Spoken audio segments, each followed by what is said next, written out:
وينك؟ غنمة وينك؟ تعالي اسمعي الخبر الحلو. يما الظاهر ما تبي تسمع الخبر الحلو. ايش فيك؟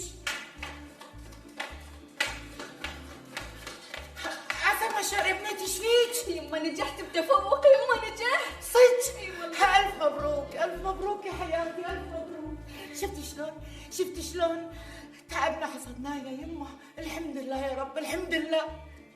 يما ايش رايك بالنتيجه؟ تبيض الوجه صح؟ تبيض الوجه والروح والقلب. تدرين يا شواقه، انا الدنيا مو سايعه من الفرحه. انا بسوي لك احلى حفله بالكويت واعزم كل الناس علشان يشوفون غنيمه ايش كثر تعبت على بنتها لما جابت تفوق. يما عندي مشوار صغير بروح اقضي ولد زين. وين بتروحين؟ يما عاد اليوم يوم فرحتي، خليني اروح.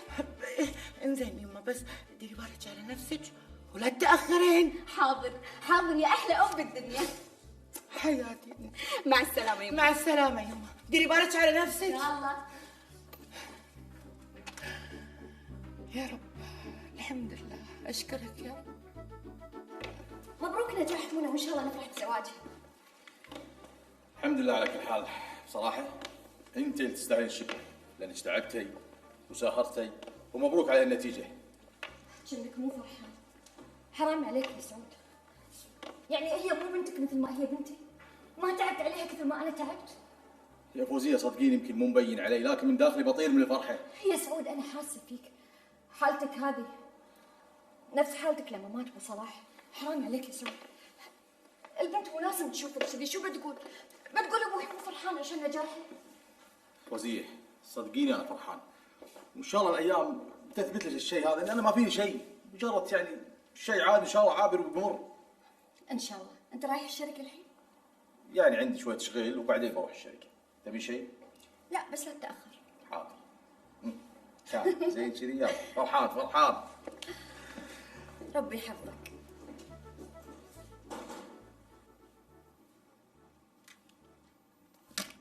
هذه ايش فيها ما ترد علي؟ ثالث مرة ادق عليها وما ترد. قبل من اول اتصال ترد علي. ايش السالفة؟ يكون انا بديت. لا مو لهالدرجة لا. هلا خالد. هلا. خير ابو غازي. اوف حسن ما شر يبا. ايش فيك يبا؟ شايل هم الدنيا كلها على راسك. حسن ما شر صاير شيء بينك وبين الحبيبه؟ سألني عن العشق والمعشوق. سألني يا ابو غازي، العشق يعور القلب. لا ماكو شيء، مو قاعد افكر بشيء، بس شوي تعبان. بعدين شو افكر فيه؟ علي انا يا ابو غازي اكيد قاعد تفكر بالحبيبه. وعلى فكره اختك منى نجحت، اتصلت عليك ولا لا؟ ايه اتصلت علي وباركت لها. منى تستاهل، عسى الله يوفقها. انزين والحبيبه نجحت ولا لا؟ واكيد انت شاغل بالك عليها. وبصراحه يا فيصل يعني انا ما الومك، بس على فكره ترى شوك شاطره وطموحه، وعلى قولة المثل الناجح يرفع ايده. قول لي نجحت ولا لا؟ نجحت ويابت امتياز. ما شاء الله امتياز. بعد نجحت ويابت امتياز، ليش متضايق بعد؟ ما ادري. لا تتأذى يا ابو غازي ولا تضايق نفسك. واحنا يا الريايل ترى قلوبنا ترى مو مثل قلوب الحريم قلوبهم اقوى منا. تلاقي عندهم طرق وفن بتعذيب الشباب، والواحد منهم مسكين يطوف الاشاره حمراء. شوف اشاره حمراء، يطوف الاشاره الحمراء وهو ساهي ولاهي بالحبيبه، وهي ولا على بالها. اقول لك شيء ولا لا؟ خلينا نمشيها هالمره بدون مثل. وعلى فكره اذا بغيت او تضايقت لا تستضيق، ترى اخوك حاضر عنده حق كل موقف مثل. يلا عاد يا شوق، اليوم لازم تشربين العصير، انا ملزمه. اكيد راح اشرب عصير يا خالتي، اساسا اليوم ماكو شاي. اكيد يا يمه، اليوم يوم فرح وعيد، يوم تفوقك يا يمه، عساك ان شاء الله دايما متفوقه. مشكوره يا خالتي، انا جيتك بنفسي عشان اقول لك الخبر، خفت تسمعينه من احد غيري وتزعلين. ما قصرتي يا حبيبتي، وإن شاء الله يا يمه تفرحين أكثر وأكثر وأكثر، وعساني أشوفك عروس. قولي يا رب. بوجودك يا خالتي، وصدقيني إذا صرت عروس راح تكونين أول المعازيم. إيش تبين بعد؟ شوق، الحين أنت خلصتي دراستك، وفيصل الحمد لله وضعه زين وبين أهله، يعني أحل لو يتقدم لك، أمك ما راح تعارض، ليش ما تتزوجون؟ الله يا خالتي، للحين تفكرين بالموضوع هذا؟ صدق إنك أصيلة. أمنيتي يا شوق إني أشوف فيصل معرس وأنتي العروس. بوجودك يا خالتي، وصدقيني إذا في نصيب أكيد بيصير.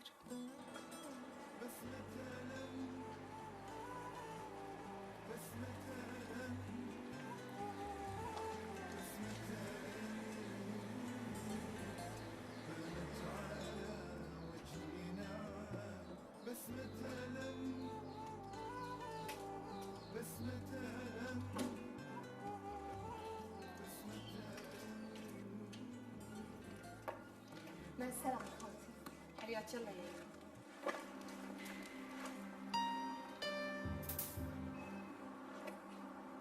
عمي أبو خالد، شوق، شو المفاجأة؟ شو اللي جايبك هني؟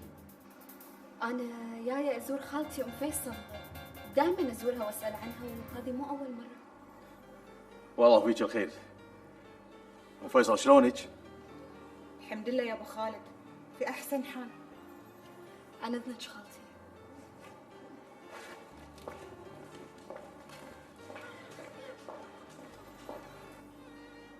تفضل يا أبو خالد، حياك دش البيت، ولا حالف ما تبي تدش بيتنا؟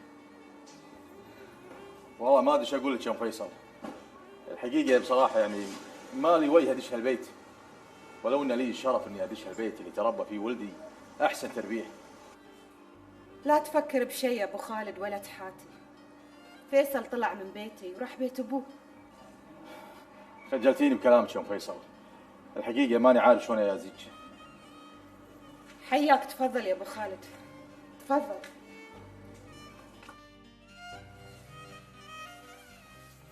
ايش تشرب يا أبو خالد؟ لا سلامتك ما ابي شيء، ما ابي الا سلامتك يا ام فيصل. فيصل، انا جايك بطلب واتمنى انك ما ترديني. بصراحه انا تعبان وابي ارتاح، انا حتى النوم بقدر انام. ام فيصل ارجوك انك ما تردين طلبي.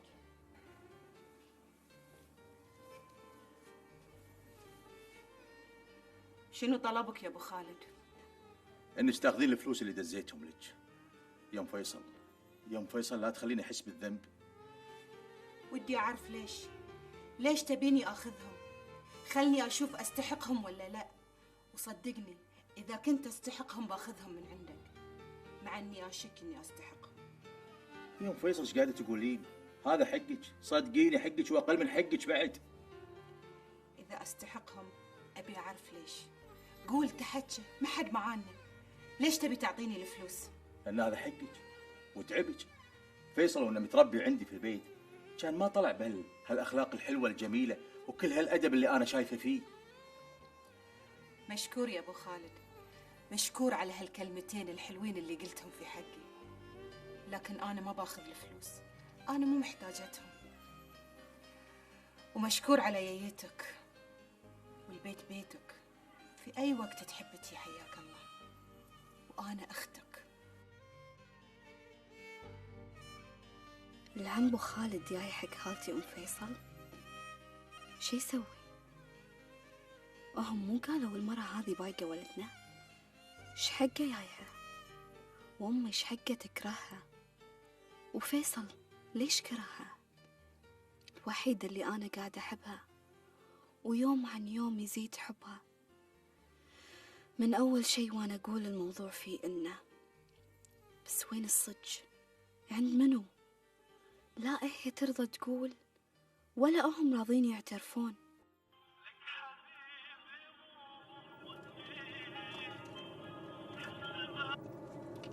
ألو، هلا فيصل.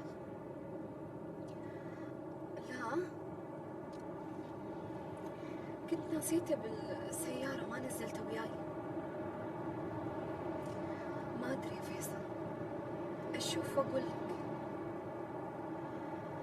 إن شاء الله. ما فيني شيء. مع السلامة.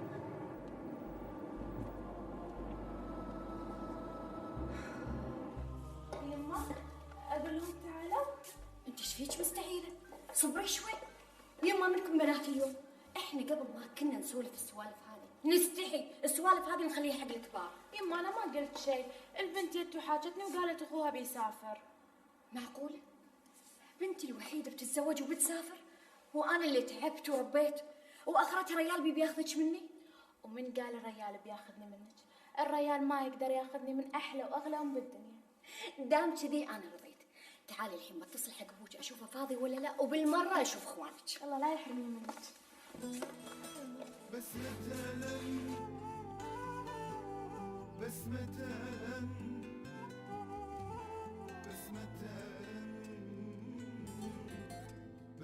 على وجهي نعم بسمة ألم بسمة ألم بسمة ألم بنت على وجهي نعم بسمة ألم بسمة ألم بسمة ألم بنت على وجهي نعم بسمة ألم.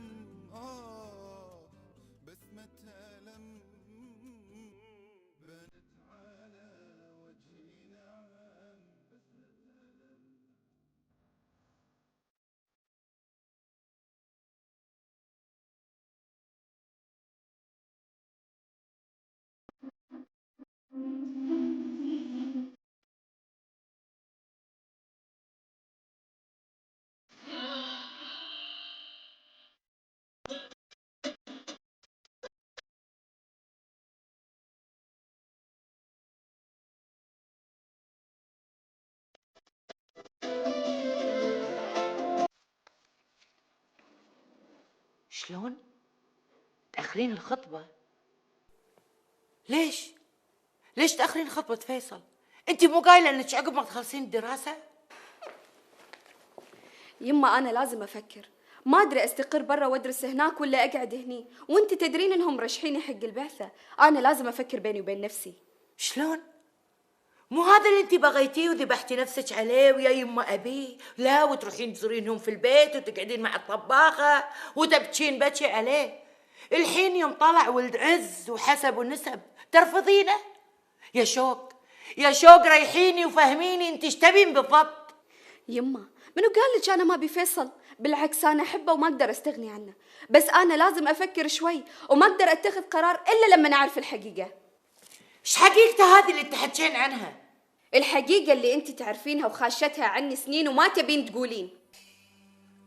أنا أعرف حقيقة؟ أي حقيقة هذه؟ أنت هنيتي شوق. مشوارك هذا اللي رحتيه من ساعة أنا متأكدة إن في إنه. صارحيني وقولي لي أي حقيقة اللي أنا أعرفها. اي نعم الحقيقة يما، الحقيقة اللي انت تعرفينها وما حد غيرك يعرفها، انت بالذات. ايش تقصدين؟ اللي مأخرني عن زواج فيصل الحقيقة، منو فيصل، منو امه، منو ابوه، منو اهله. اذا انت تدورين على الحسب والنسب، انا لازم اعرف منو الريال اللي بيتزوجني، ولا تنسين ان ابوي ريال معروف، وانا للحين ما عرفت حقيقة فيصل شنو هي. فيصل سعود عبد الله، اسم ذكرت، اسم قوي ومركز قوي، يعني كل شيء تساوى يمه، ما بقى شيء. يلا ها الحمد لله. لا حبيبي، باجي العرس وان شاء الله يصير. ايه عدل يا ابو غازي، مبروك مبروك، منك المال ومن هالعيال ان شاء الله. تو الناس ما صار شيء، بيصير ان شاء الله. الله الله يا يمه، خلاص اوراقي كملت. الحين انا نفسي اطلع اسافر، يا انا ودي اسافر. لا تجيب طار السفر يا فيصل. انا اقول نروح العمره، احسن سفره. ها ايش قلتوا؟ موافقين؟ وانا موافق. ابوي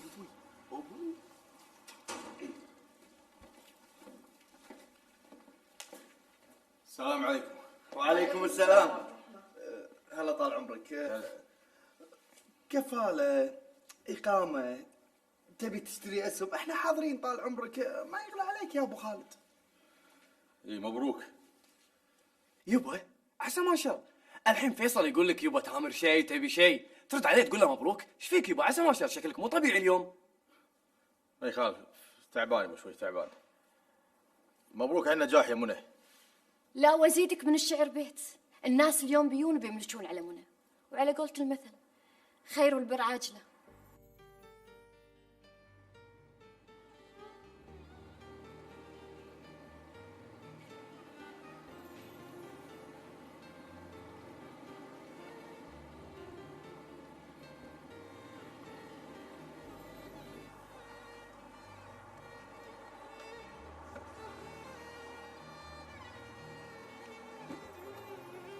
هو شويش ما تركبين؟ يكون هونتي هاليام تسوين انت طبيعيه. انت بتروحين معاي يا مسلمان؟ يعني قصدي يمكن تضايقين من الناس اللي بروح لهم ولا ما ترتاحين؟ ليش؟ وانت وين بتروحين؟ انا يا مسلمان ذكرت بروح حق خالة ريلي الله يرحمها، مرة طيبة من زمان ما شفتها. بتزورينها بالمقبره؟ ما تدري ايش قاعده تقولين؟ وين بتروحين لها؟ بروح لها البيت يا مسلمان، من ياب سيرة المقبرة؟ أنا بس قمت أقط حكي ما أدري من وين. وتقولين ميتة اللهم يا كافي. قصدي ريلي الله يرحمه، أنا ما أبي أدوخك وياي لأن عندهم يهال وايد وأنت ما تحبين دوخة اليهال. عيردون البيت واخذي السايق، ما أحب حنة اليهال.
فيصل شلونك أمي؟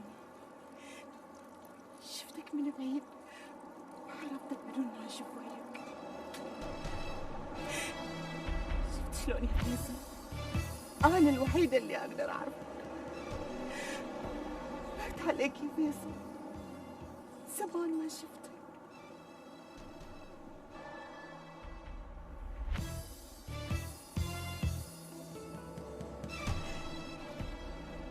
فيصل تعالي يا أمي، تعال خلي أمك.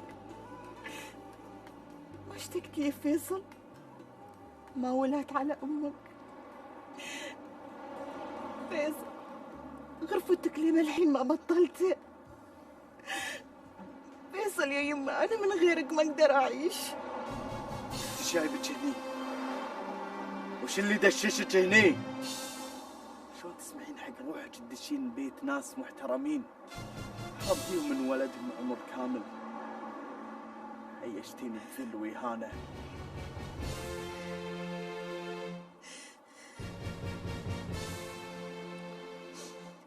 الدموع هذه وايد شفتها منك، وايد شفتها بالأفلام اللي كنتي توريني إياها. ذكرتيني ذكرتيني بطبعك الحزين وانك تدعين الطيبة. تذكرين؟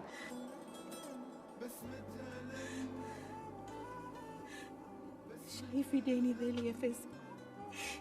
يديني ذيل اللي عيشوك، اللي يخلوك ما تحتاج لحد، وانت اللي انذليت يا فيصل. مو ايه؟ كمال، علشانك انت بس يهون كل شيء، علشان خاطرك يا ولادي. صدقتي.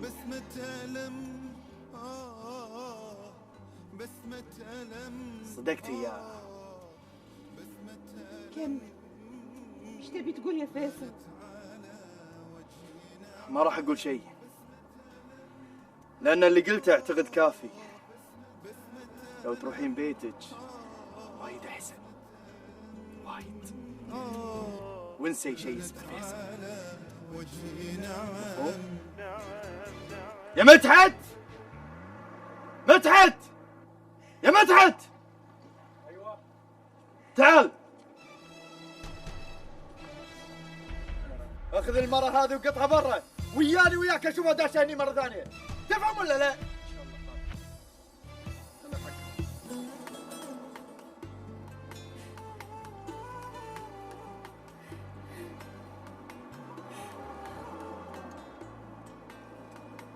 يلا حق.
فيصل يما ايش فيك؟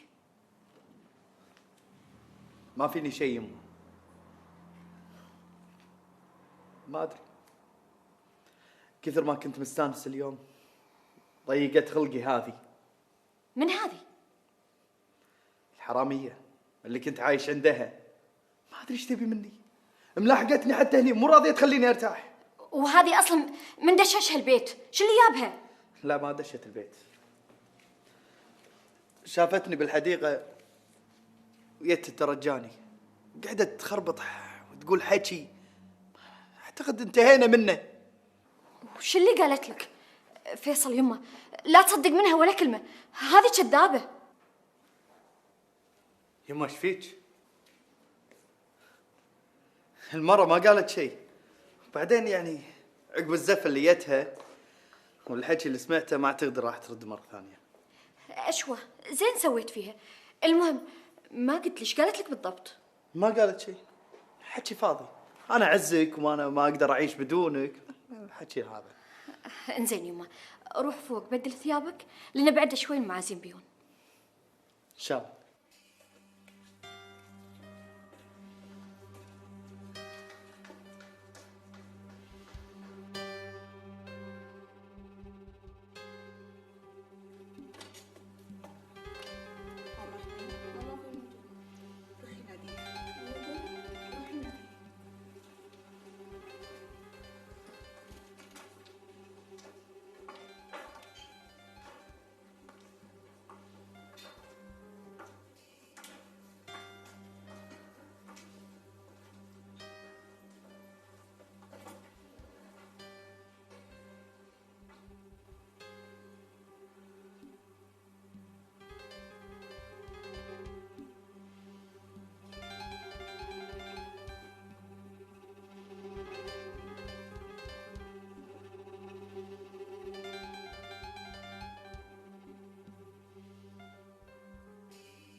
ممكن اعرف من اللي سمح لك تدخلين البيت هني بدون اذن؟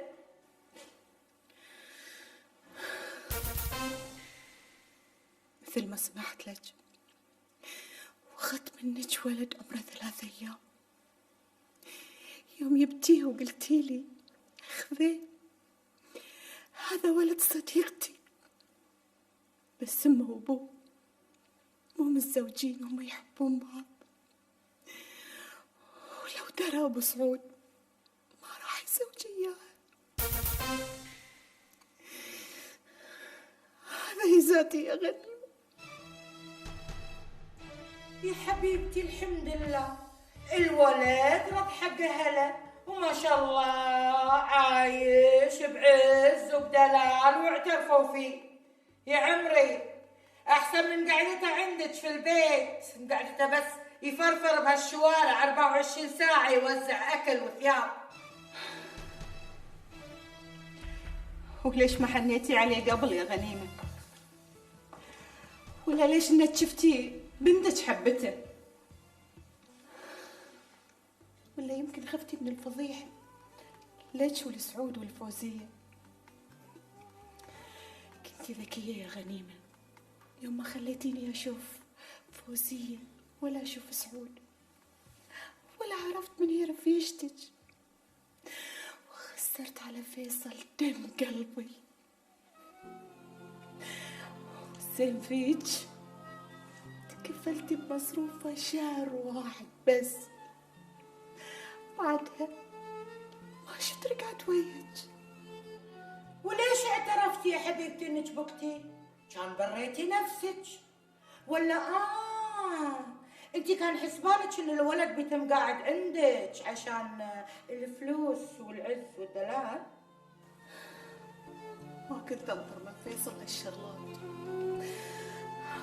انا اعترفت عشان فيصل لا يتعقد. ولا تفتكرين كلمة ولد شوارع عيني؟ بس اللي قاهرني يا غنيمة ان فيصل طردني. هذا ظلم يا غنيمة والله ما يرضى بالظلم.